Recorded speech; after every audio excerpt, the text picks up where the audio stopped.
So I'm here with Dan following this evening's 4-2 defeat to Torpoint. Dan, how would you summarise tonight's performance? Well, it feels a little bit similar to when we lost to Torpoint back in the Christmas sort of time last season. We've been dominated as such by one key player in terms of obviously with Brian Richards.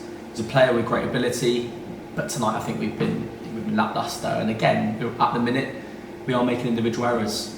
We need to get that out of our game really quickly because we've got a changing room here and a solid group of players with a good ability, players with quality that shouldn't be making errors as often as we are. So we are together, and I think as a group we understand that to cut those errors out will help us defensively, because for large parts between the boxes tonight we were the better team.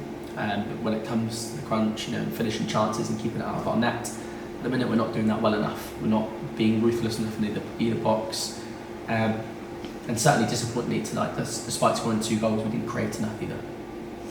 And we did make hard work for ourselves, but we did get back in the game to bring it level at 2 each. Do you think at that point you felt as though we had enough to push on and take the lead?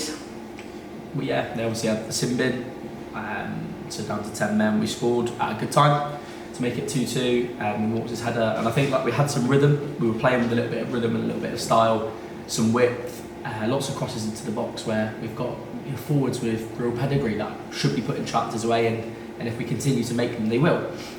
So yeah, that was a really important part of the game, and unfortunately, like I said, we are making errors at the minute that have allowed the game to come away from us again, and it's disappointing and it really hurts.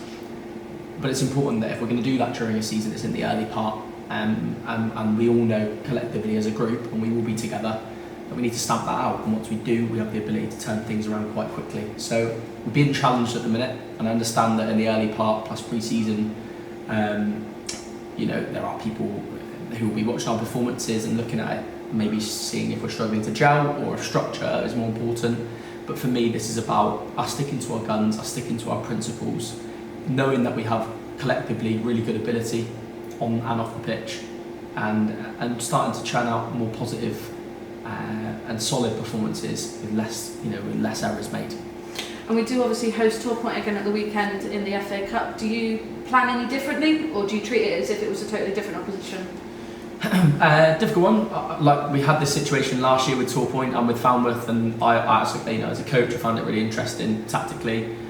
I think that Torpoint have got several options that they could make our lives, slightly difficult, or provide us with the same sort of challenge, and we can do that too. So we've got a great squad, players available to us, and it's a great opportunity for the club, for the players to give something back and try and help the club progress into the next round of the FA Cup, and for us to see a reaction, and again a performance with less errors, less gifts to the opposition, and a little bit more creativity and braveness when we get into the final third.